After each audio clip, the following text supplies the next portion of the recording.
Oh, okay? no, yeah, that's fine. Because when you're talking, I know. you want to get through everything. Uh-huh. You have a very enthusiastic. Thank you. Of course. All right. You boys ready? You ready, Carmen? I'm just going to put this in my pocket. Beautiful. Okay, so number 4. What was the last speech we went over? Do you boys remember? Big 3. The big 3, good. And why don't we come down to the front, everybody? And Uriah, scoot in, please. Okay, what were the big 3? Mindful. Good, so 1's mindfulness, right? Which is the solution to what? Listening to our thoughts. Close, that was number 3. What was number 2 before compassion? Concentration. Beautiful. What is that the solution to? Negative thoughts. Close. What does our brain like to do? Does it like to time travel? Yes. Yes. Okay, so concentration brings us back to the present moment. 3 was compassion, which is losing the what? Ego. Beautiful. Okay, which is a big part of today. So I'm reiterating it, boys, because a huge part of the speech today is building upon what we've already learned. And then last week was just a deeper dive into the big 3. Okay, but now we're expanding into something different. Okay, so the big 3 is what I like to call the mind, right? So you have 1, 2, 3 that we discussed and reviewed on the last class. Okay, so this section, what we just talked about, is what I like to call the mind, okay, in our curriculum. There's a new section now, okay? So we've got 4, 5, 6, and 7, okay? And so how these are ordered, boys, this is the bottom part and this is the surface part, okay? So the bottom means it causes the top. So for example, number 3 was what? Compassion, right? Which is the solution to the ego, right? So the ego, is that what causes us to time travel? Yes, because we're thinking about ourselves when we're thinking about the future or past, when we're worrying, wishing we did something different. Okay, and thinking about time causes us to have more what? Thoughts. So you see how that works? So the surface, okay, is the most common thing we have, which is thoughts, which is caused by time, which is caused by ego. Does that make sense? I'm just giving you a deeper dive of why we learn the order and the way we do. Okay, so for today, one of the biggest ways we cause ourselves to struggle, write this down, is we try to control.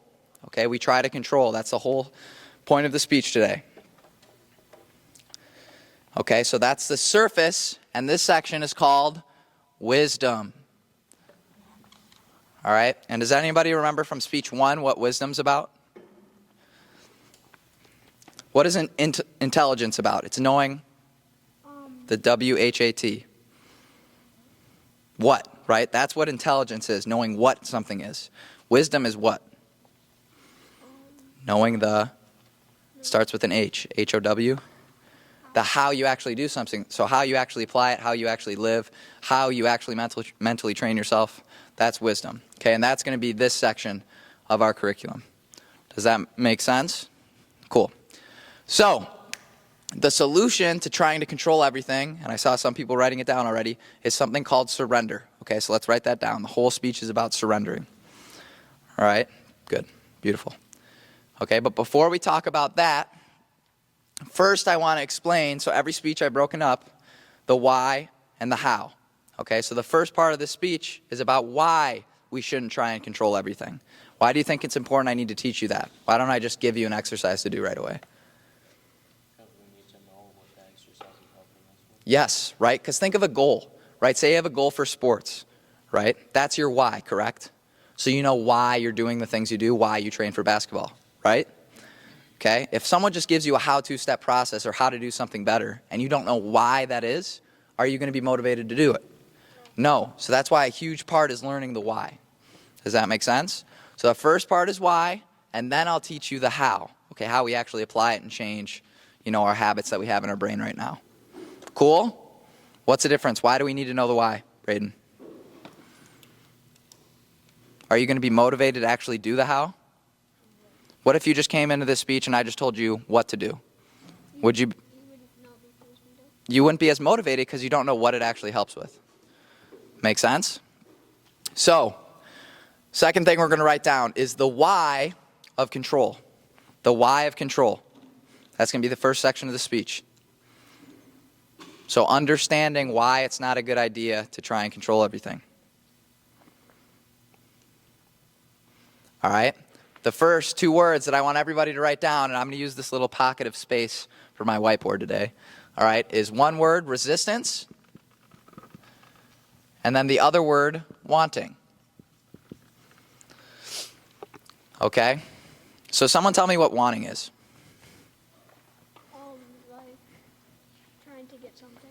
Yeah, okay, so essentially wanting is trying to control something, right? So say something's not going well in our current situation, like we're not making a lot of shots in basketball, okay? A lot of times, are we wanting to make more shots? I mean, that's natural, correct? But that's increasing something called resistance. Does anyone want to guess what this means?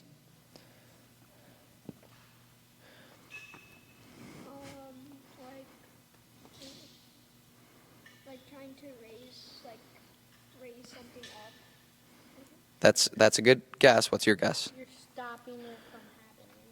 Close. You might not be able to stop it from happening, but it's pushing something away. Okay, so say something comes into this present moment right now. Resistance is trying to push whatever is here away, right? So in this case, the example I gave is we're missing shots, correct? And we really, really don't want to miss shots. And the more we want to miss shots, the more we're pushing away that reality of missing. Does that make sense? So everyone write this down. The more we want, the more resistance there is. Okay? And the more resistance there is, the more what there's going to be? Struggle. Write that down.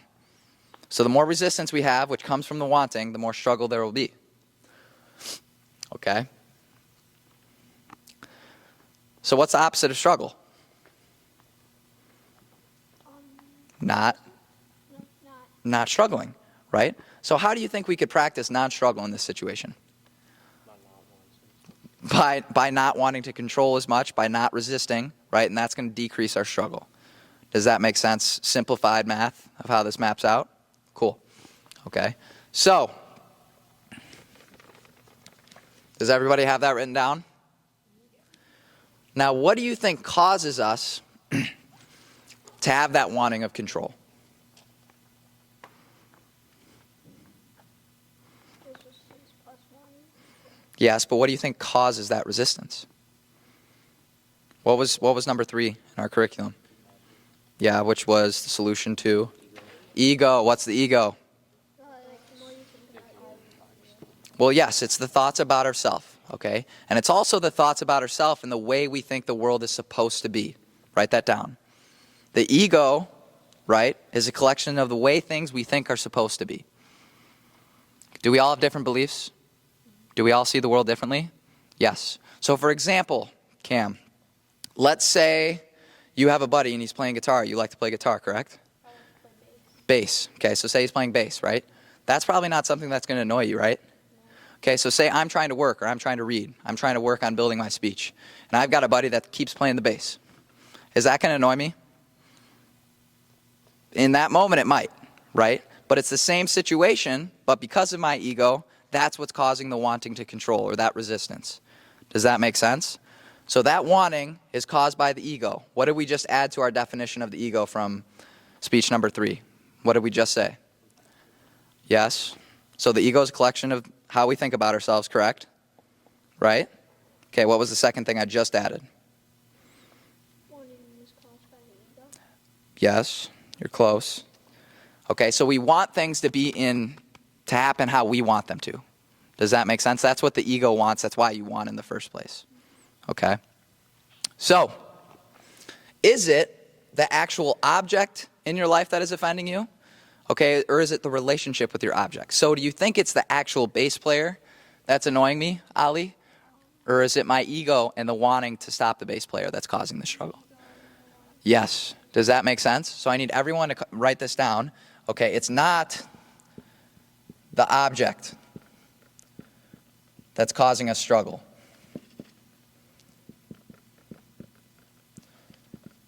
So in basketball, say we're missing shots and we're getting frustrated.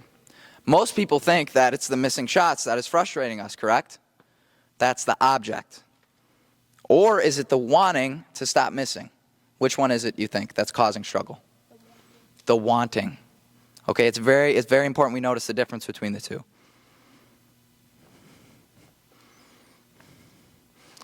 Give you time to finish up your thought. Okay. So again, another great example that I'm going to use a lot throughout the speech is the weather, right? So say you have some big event planned and you need the weather to go well. Do you have any control over that? Right? But say it's raining on that big event, all right? And it's causing you to struggle. Why is it causing you to struggle? Is it the rain or is it the what? It's the wanting of it to not be rain. It's not the rain itself. Does that make sense? Does this apply with anything though? Say something's making us unhappy. Is it the object that's making us unhappy or the relationship with the object? Relationship. Raise your hand if that is not making sense when I say object and relationship? It's big words for some of you. Does that make sense? Cool. Okay, because it's all going to play in what we're going to talk about later. All right. Now, everyone write this down. The illusion of control. We've talked about illusion before and we're going to refresh ourselves. This is how you spell it. What's an illusion? That's how you spell it. I spelled it wrong. Illusion something in your mind is seeing, but you're not actually seeing. So an illusion is something we think is real, but it's not. Write that down again, that definition. Illusion is something we think is real, but it's not. Right? So a great example of illusion, okay, could be, it's a terrible picture. Okay? How many of you see a vase or a wine glass holder? You do? Okay. It's a terrible picture. Or do you see two faces looking at each other? You see both? Okay, so see how it's a... What were you going to say? I see two mountains, just like tilted. Okay, that's good. I see two cow noses. Two cow noses? Okay, that's a perfect example. So are we all looking at the same thing? I've heard... Yes, this is the same for all of us that we're seeing right now. But are we interpreting it all differently of what it could look like? Looks like a tree. Okay, so I've seen 5 different people lay 5 different labels for this, even though it's the same for all of us. Does that make sense? So again, that's what an illusion is. So what do you think the illusion of control means? Beautiful. So the illusion of control is thinking we have way more control than we actually do. So write that down. We think we have way more control than we actually do. That's why we struggle. And I'm here to break down of what we can and can't control. So what's the illusion of control, boys?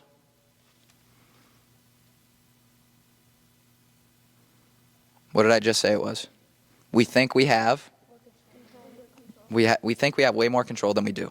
And I'm here to tell you we do not have a lot of control. But there's benefits to that. Okay? So, I need everyone to draw a chart for me. Okay? There's 3 sections of this chart. There's something called no control, there's something called partial control, and there's something called full control. And just flip to the next page in the notebook, and if you run out of spaces, we have extra paper. So this is how much we think we have control. So everyone that hasn't learned about different ways we trick ourselves in the mind, this is how majority of people in the world see us as what we control. Okay? So this is probably what all of you think you can control right now. And I'm here to tell you that we should not think we can control some of these things. And once you have those 3 sections written down, let me know. Everybody got it? Raise your hand if you're not done writing it. Cool. Okay. So let's start with no control. Okay, so this is a positive. Some of us do think there are things we can't control. For example, do you think you can control the weather, Cam? No, you know you can't control that. But does it sometimes still make you mad when you want to have a nice day? Yeah, okay, so that's what we're here to stop, because you can't control it. So we got to learn to let go of that. And we're going to teach you how to do that. Okay, height. Do you have any control over your height? No, you don't have control over your height, Ali. Especially when you're younger, or your parents telling you what to eat and how to drink. Yes? So do you really have any control over that? No. Okay. Eye color. Do you have any control over that? No. Okay. Now, partial control. So I need everyone to like circle this as much as they can. This is the trap everybody falls into. They think if they have partial control, then they have a lot of control. It's very untrue. Just because you have partial control doesn't mean something's going to go your way. And it doesn't mean you're guaranteed anything. A great example could be someone that's working very, very hard at basketball. And I like to think of myself when I was younger. Okay, I would work out like 4 times a day because I was just obsessed with getting better at basketball. But as I was working out, I thought it was supposed to guarantee me certain results, right? Just because you work out a bunch, Ollie, does that mean you're going to make every shot? No. It'll increase the probability that you make more shots, but that does not mean you're guaranteed to make more. Do you see the difference?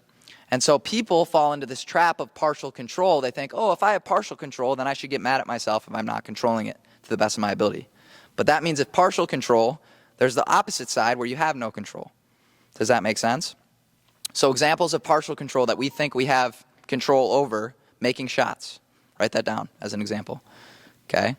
Is that something we have partial control over? And in a sense, if we practice it, it'll change the probability of it going in. Okay? People liking us. We think we have partial control over that, don't we? Right? If you try and be a better person, Ollie, that should make people like me more, right? Say you do everything in your power to get someone to like you. Is that going to guarantee they like you? No. Right? But you put so much weight on yourself because you think you can control stuff like that. All right? Another example is winning. Again, can you control winning fully? No. So should it hold a lot of weight on us? The problem is it does for people because they think it's partial control. Does that make sense what I'm getting at here and how it's a trap? Braden, does that make sense? Cool. Full control. People think they have full control over the habits. Most people, I would say. Is this true? No. Write this down in big, bold letters. You cannot control your habits. Now, does that mean we can't change some things to build better habits? I mean, we can still change. We can try to build newer habits, right? But can you control all of them at once, Cam? No. What is a habit? Habit is something that you do without using any part of your brain. Yes. So you do it without thinking. Write that down. Habit is something you do without thinking. So say you have a bad habit of snacking late at night, right? Should you really blame yourself if sometimes you can't get yourself to stop that habit? No, because you've done it so many times in your life, right? So you do it without thinking. So do you have control of something that you can do without thinking? We don't. Does that make sense? So that's a perfect example of this trap. We think we have full control of habits. We do not. Now, does that not mean you can change your habits? You can, right? But can you do it all at once? No. And should you beat yourself up if you have a bad habit but you can't change it?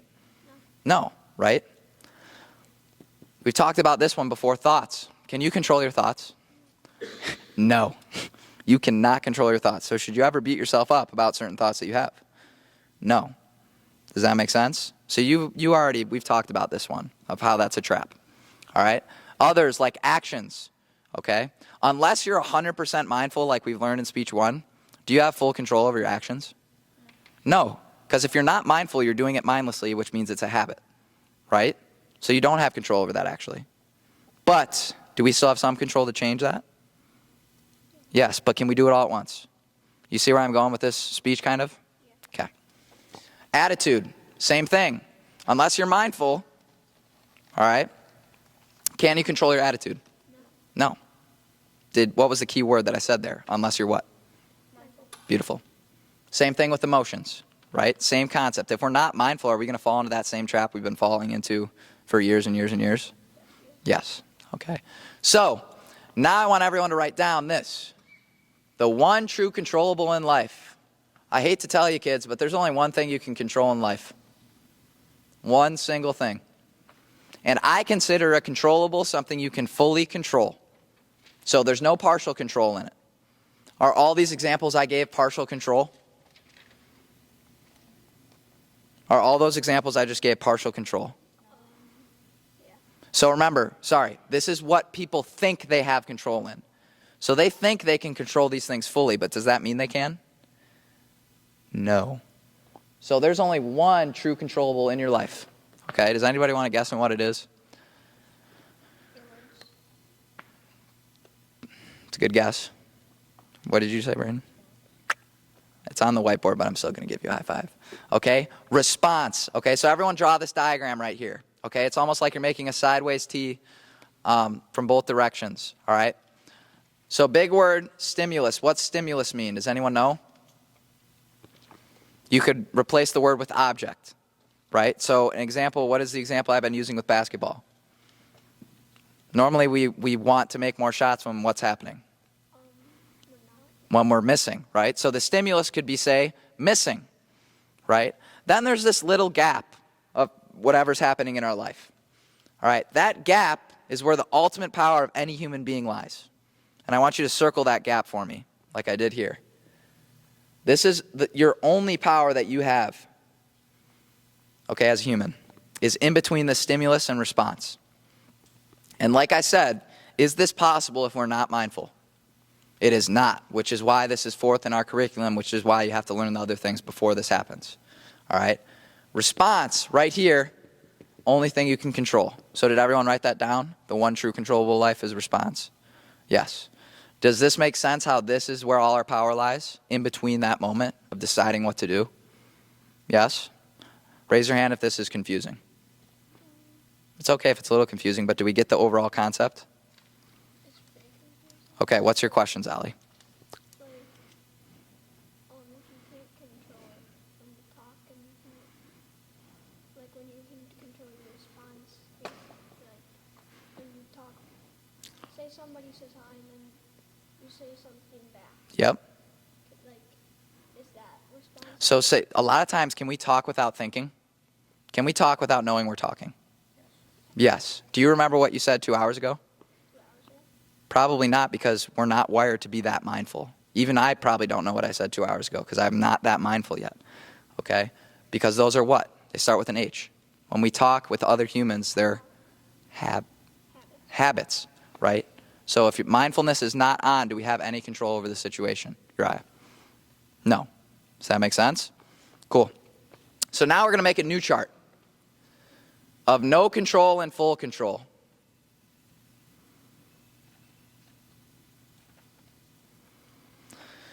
All right. What are all the things we can put in no control? What do you notice is missing in this new chart?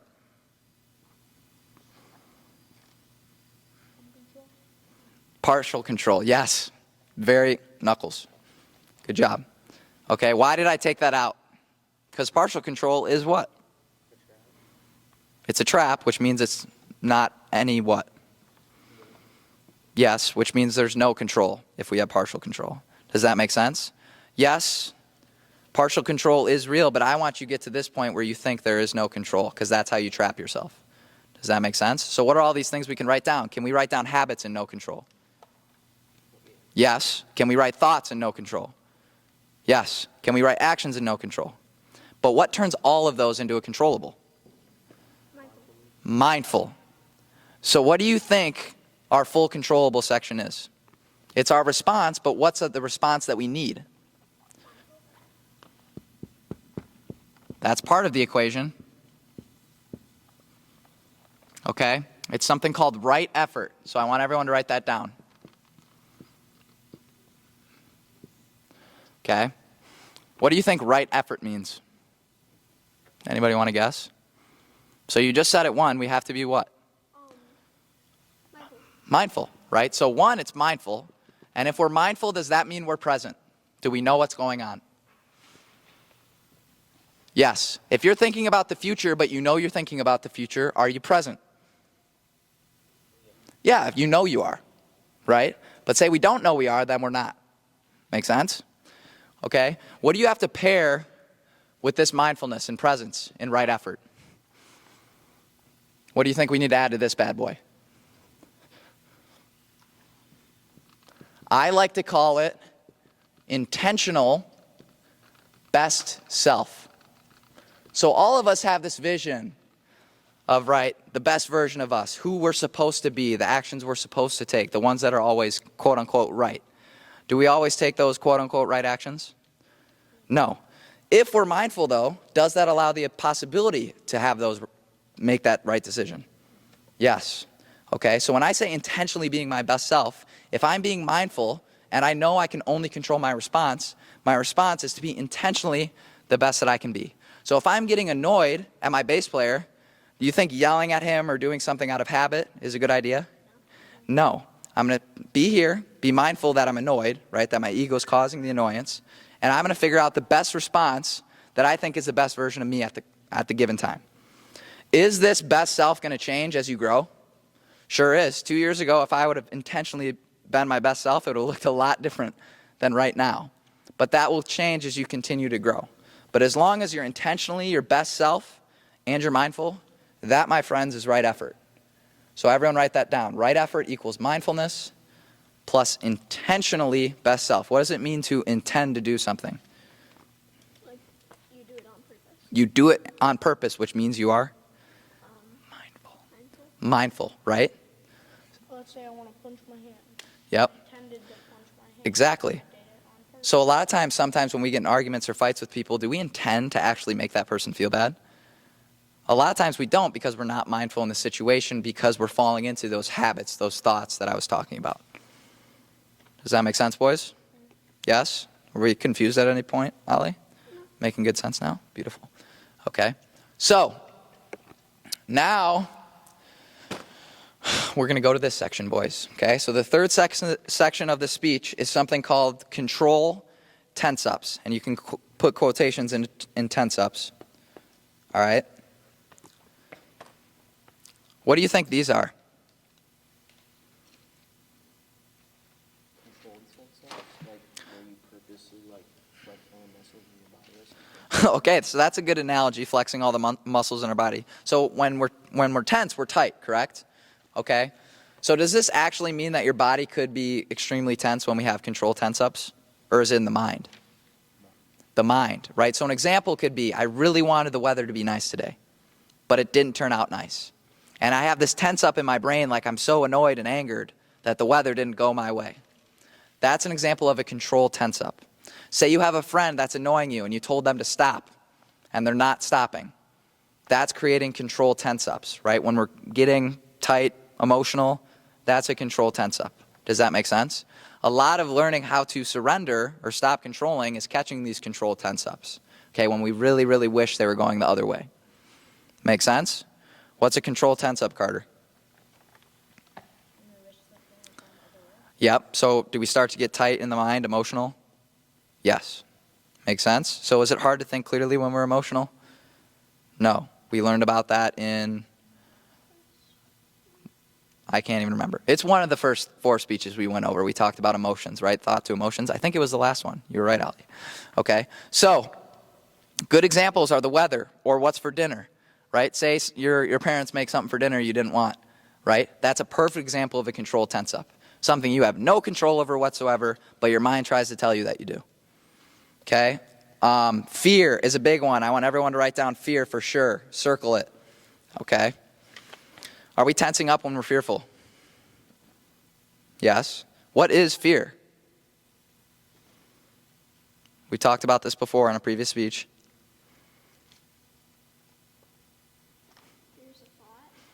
Yes, right? So remember when we talked about problems being illusions? Because a problem's always outside of what? Is it outside of this moment? Yes, right? So when we're fearful, remember that bear analogy I used?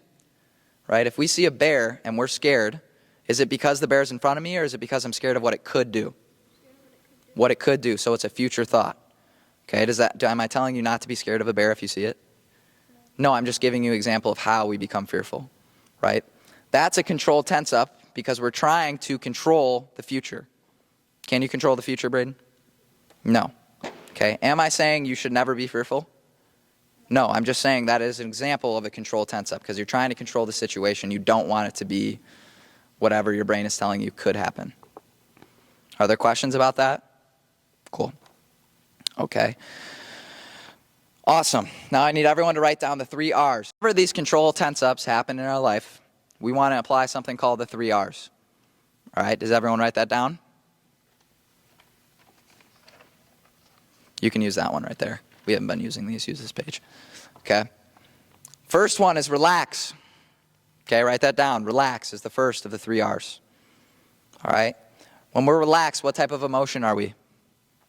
Calm. What emotion do we make the best decisions in? Calm. Okay, so do you think it's important that we relax first before we do anything? Yes. So example of a control tense up, we go back to the weather, right?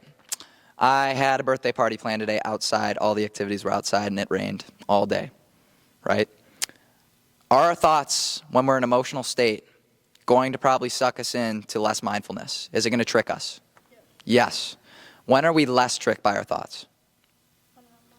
When we are mindful, which we need what to be mindful to even start? Calm, right? So that's why it's step 1. So whenever you feel these tense ups, before you even try to respond or try to intentionally be your best self, what do you got to do? You got to relax, right? Is it the end of the world? Do you think I remember my birthday party when I was 12 years old? No idea. In the moment it feels huge. It doesn't really matter at all in the big picture though. Does that make sense? So that's why always relax. Is it ever as big as we make it out to be? Our brain makes it seem. No, it's never as big of a deal as we think. Cool? What's step 2 you think? Release. Write that down.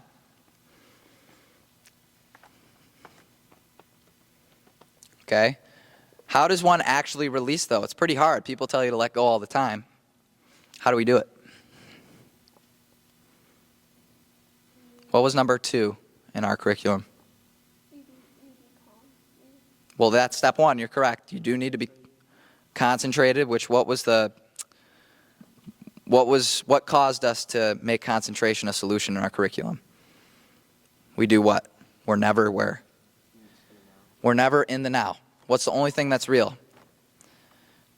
Now. That simple statement is how you learn to let go. If you know life is only now, life can only exist right now, can you let go of anything that is not now? Yes, you can let go of anything that's not this moment. And all of our problems are happening when? Really? No, in the future.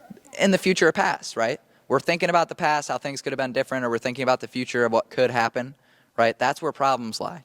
So learning to release is learning to be where? Where do we need to be? In the present, right now. That's how we learn to release. Does that make sense? Can you be mindful if you're not present? No. See why it's so important to learn how to release? How do we learn how to release, Cam?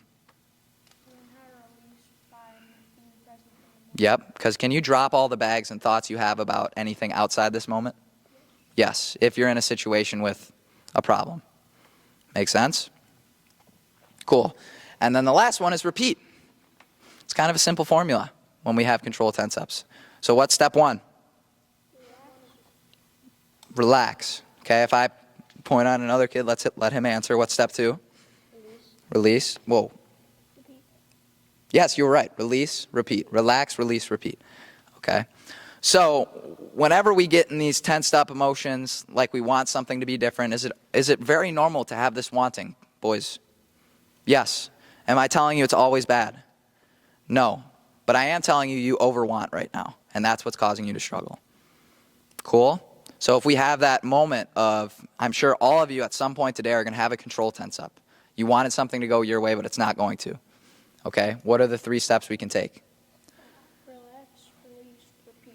Make sense? So that's going to get you into a state of mind that you can use your ultimate power that we talked about. Cool? Awesome. All right? Now, actually, last thing I will say, if it's here, welcome it. Write that phrase down. If it's here, welcome it. Carmen, what are we at for time? My phone died. Beautiful. Okay, we're on schedule. Okay, what do you think this phrase means? Don't be scared of something that's going to happen. Yep, so let's go back to that phrase. What's the only thing that's real? Right now. If something is in right now, is there anything we can do to change that reality? No. So what's the only choice we have? To accept it, to deal with it, and how do we deal with it? Well, welcoming, yes, but learning how to respond with your best self that we talked about. Does that make sense? So is wanting to get rid of the way things are now going to help anything?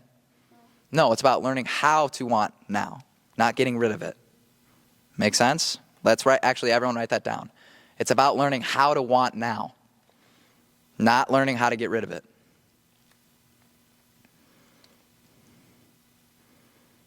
Does that make sense? Cool. And that leads me into this next section. I need everyone to write this down in big bold letters. Say yes. Does anybody want to guess what this means? Say yes. Don't decline a big opportunity. Yes, that's actually really good. What's an opportunity?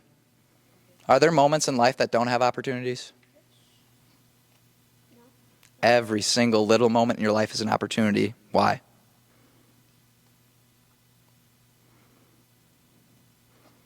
Because you can always continue to what? Grow.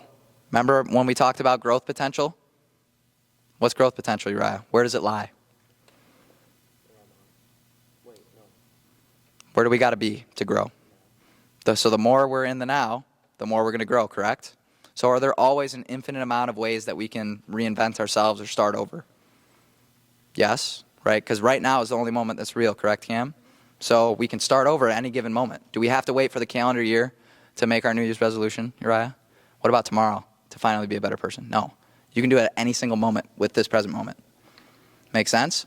So when I mean say yes, right, we talked about if it's here, welcome it. Is there anything you can change about it being here? No. So what do you think saying yes to what's happening right now means? Can you lose in life? Really? How? What would make something a loss in life? If you don't what from it? Learn. Write that down. The only way I lose in life is if I don't learn from it. But say you do lose, quote unquote lose, what people think is losing, but you learn from it, is that a loss? How could that be a loss, right? You're growing yourself, correct? Is that not the aim? To grow?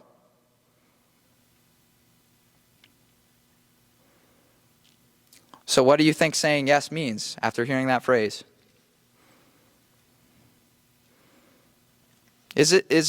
Are there things we're going to want in life?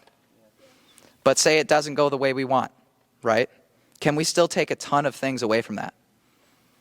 Yes? For me, when things don't go how I want them to go, I find it as a great opportunity to better that relationship that I talked about. How to handle things when they don't go well. That's growing that ability. Can you learn how to handle stress if you're not stressed in the first place? No, you have to be stressed to learn how to handle it. Sad, when we're sad, right? Do you have to be sad to learn how to handle being sad? Yes. So is it about suppressing these bad emotions, or is it about saying yes to all of it? Saying yes to all of it, learning how to relate to it. Does that make sense, boys? Yes? Cool. So, and the last thing I'll write, all of life is the curriculum. What does that mean? All of life is learning. Yes, that's beautiful. Now, does that mean you're always going to be learning? You have to be aware to learn. What's step one in our curriculum? Yeah, now you have to be mindful, right? Because if we're not mindful, are we falling into the same habits that we talked about? Yes. So are you going to be perfect? No. But any loss or failure or adversity we experience, is that a loss? It only is if you don't learn from it. Cool?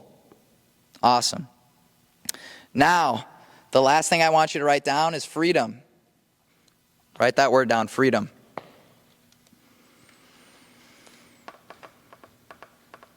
So, I've talked about happiness a lot, and it's very important to learn about happiness and well-being.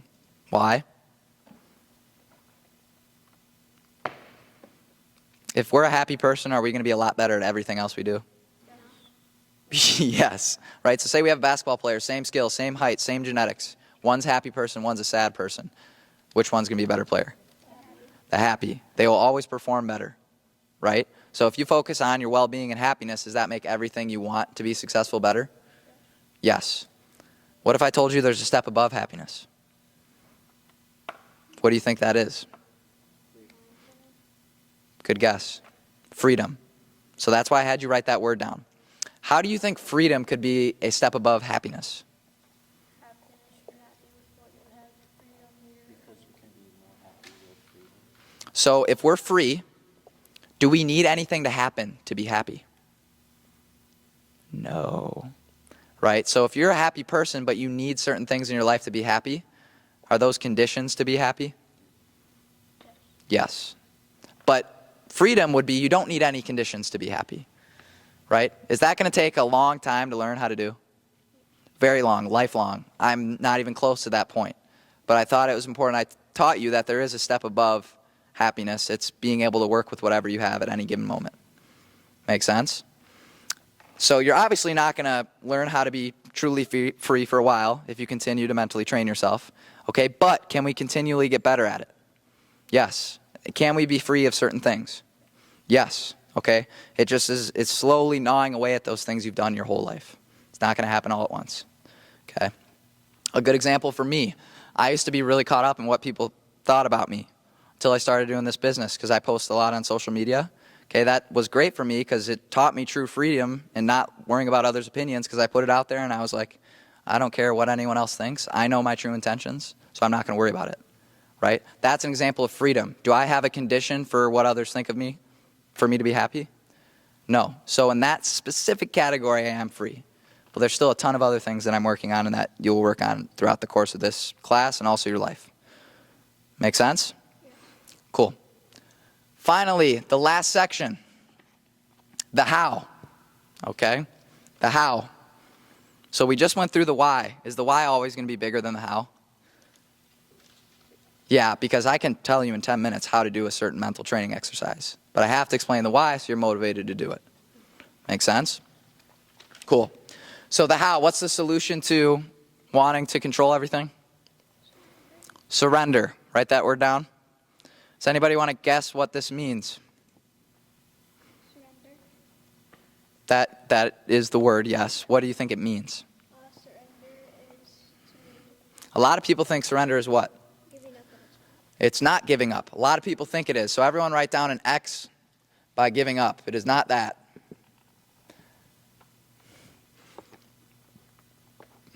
It's letting what? What does release mean? Letting go. Write that down. Letting go. Right? So what does it mean to release something? Say I'm holding onto a bag. How do I release it? Let it go. So a lot of times there's these thoughts in our brain or there's thoughts weighing us down. That's because we're holding on to the bag. Okay, and so surrender is learning how to let go of that bag. So Braden, you've airballed 10 shots today at 3v3. This is an example. This didn't actually happen. But a lot of times for most kids, that's a huge bag in their head. They can't get over it, correct?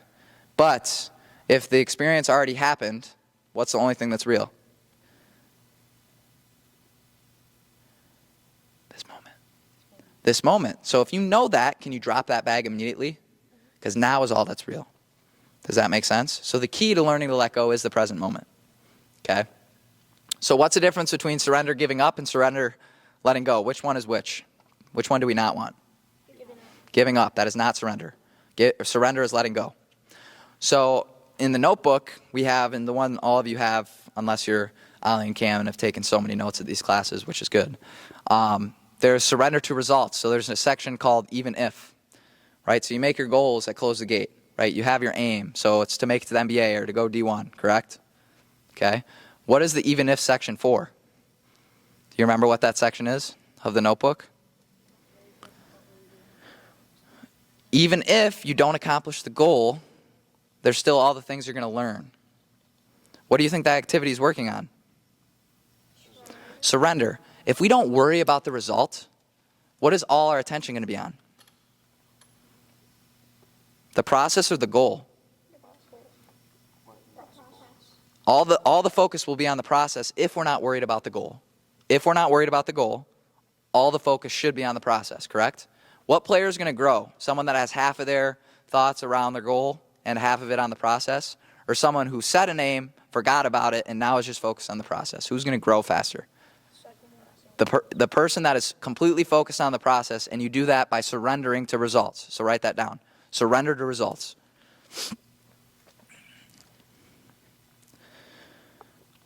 And I also want you to write down this equation, okay? The more you focus on your aim, your goal, whatever you try to accomplish, the less you will grow. Why is that? If you're always focused on a goal, Uriah, where's your brain? Right here? Yeah, it's on the goal in the future. You see that? But the person that's most present is going to grow fastest, correct? Because where does all growth lie? Right here. You can only grow right now. Now, is that saying you should never think about the future? No, we have to set an aim. But once you've set it, do you have to keep thinking about it? Do you have to keep reminding yourself? No, what's going to grow you faster is if you focus on right now, the process of whatever you're trying to grow. Cool? Make sense? Did everyone write this equation down? That's very important. Aim goes up, growth goes down. The more you're focused on the aim.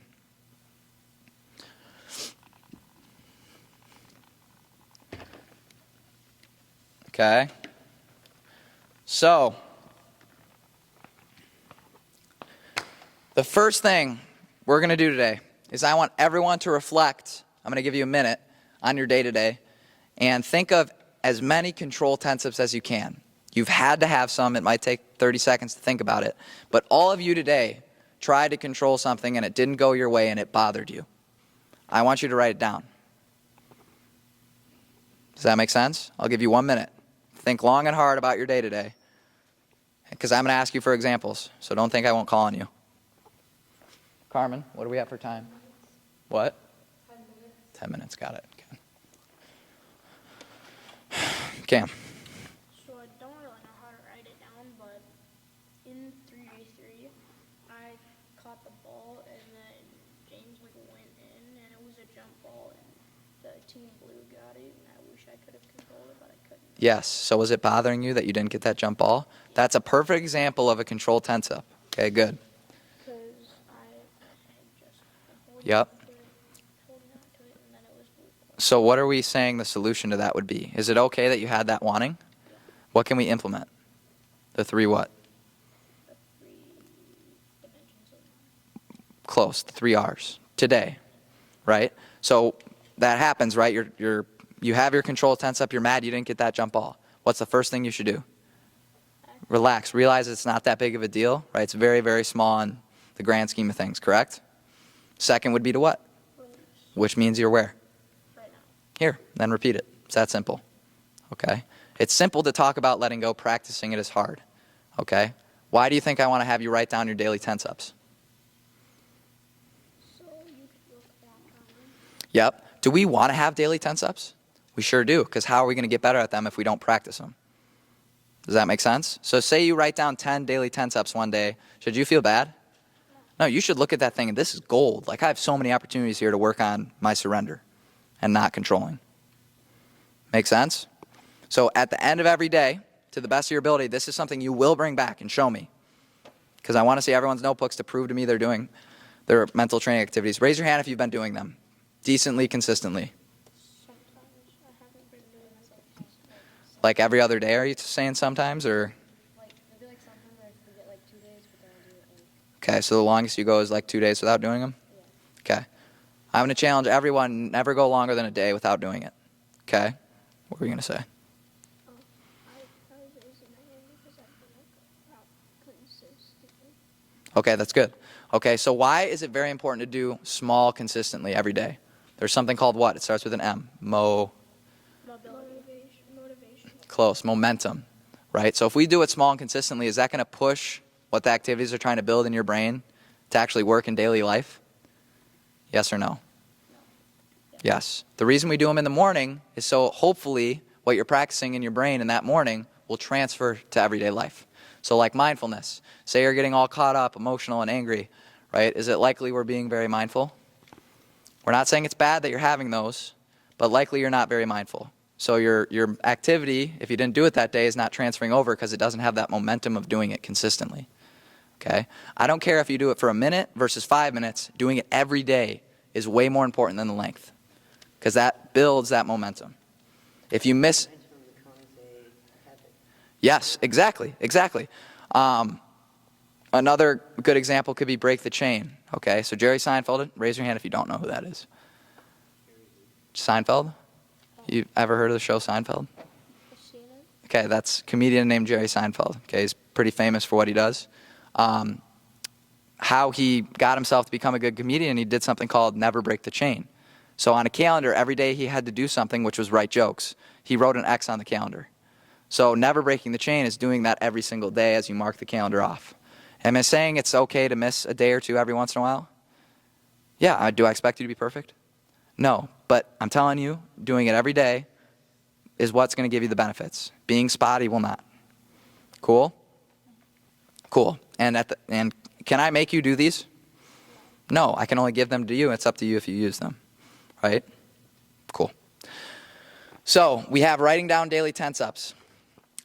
You can either do them in the morning and reflect on the day prior, or do them at night, which is what I would do because I think it'll be easier. But at night, you're going to reflect back on your day. Think of all those control tense-ups. Okay? Because if you do it at night, the next day you wake up, are you going to be more mindful of when those tense-ups happen if you're in your everyday life? If you wrote them down? Are you going to be ready to do better at that tense-up next time? Does that make sense? So that's why we want to write them down at night. Okay? Should that take you longer than 2-3 minutes? No, it just takes time to think about your day and think about when you try to control something. Cool? So I need you to do that at night. Raise your hand if there are questions about this. You're going to come into class 2 weeks from now, and if you don't have control tense-ups at night, I'm going to know you didn't do it. Got it?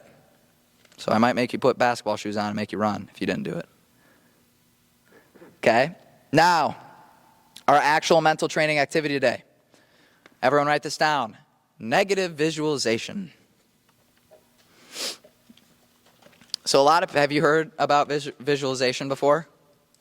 Have you heard people that visualize the positive? Yes? Is that something that can help you? Do you think if I visualize myself succeeding, is that possible that'll help you? Yes? Scientifically it can. But there's something scientifically that'll help you even more. That's negative visualization.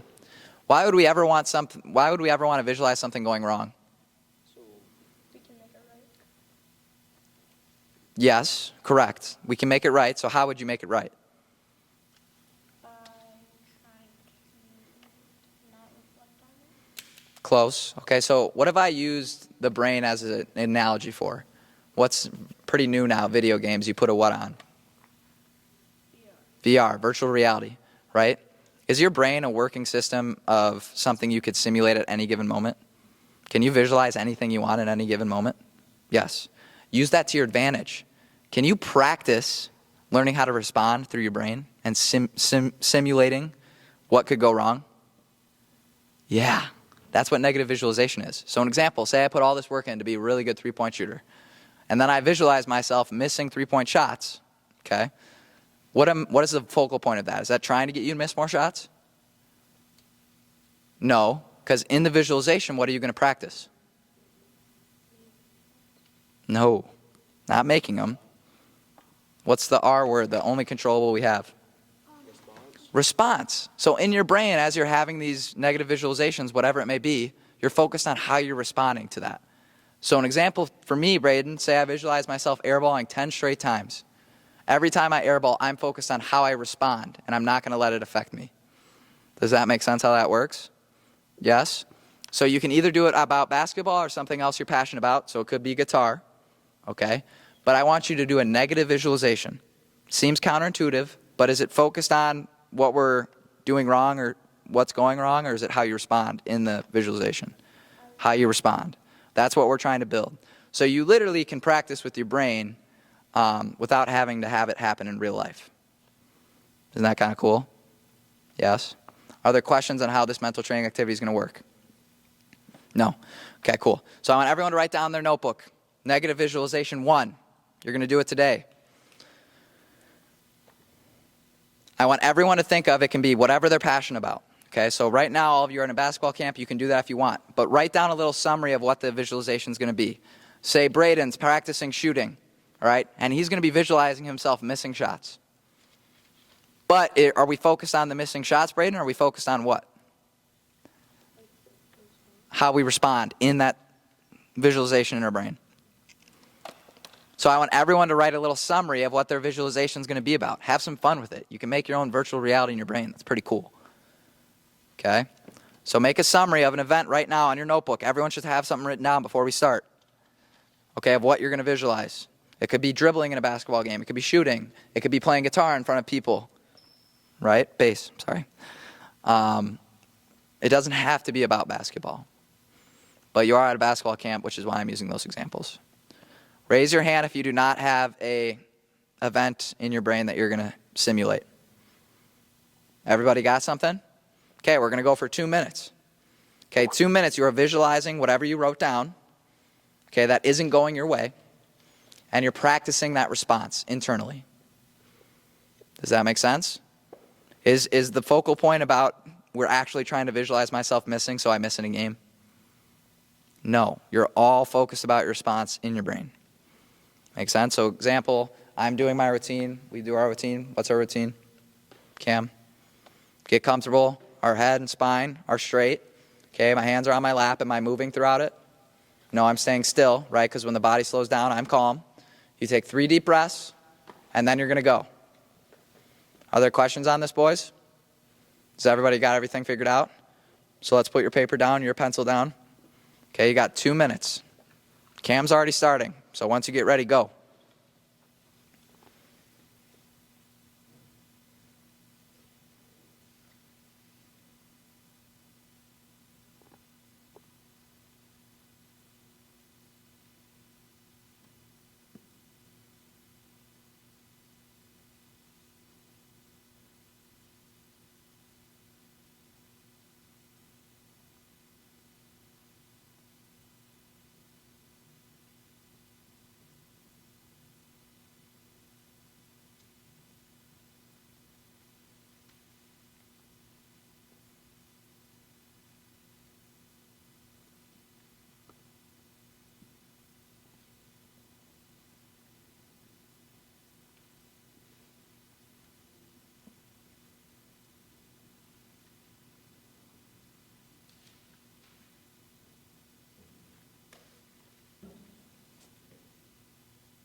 Time. Okay? Was that a little difficult? It's okay if it was. But raise your hands if you thought you didn't get what you're supposed to be doing. Did anybody close their eyes and like, what am I supposed to be doing right now? Nobody ran into that? Again, I'm a resource. That's okay to tell me that because I'm here to help you. Cool? Can you still work on all the other mental training activities we've done? Yes. But if you're someone that likes to control a lot or you feel yourself getting angry a lot because you're trying to control a situation, that is a great one to do, teaching your ability to respond. Biggest takeaway from this speech, what is the only controllable you have in life? Response. So this little gap that we have between a stimulus and response, that's where all power lies. Cool? You kids learn? Did you like the speech today? Beautiful. I'm not going to see you next week.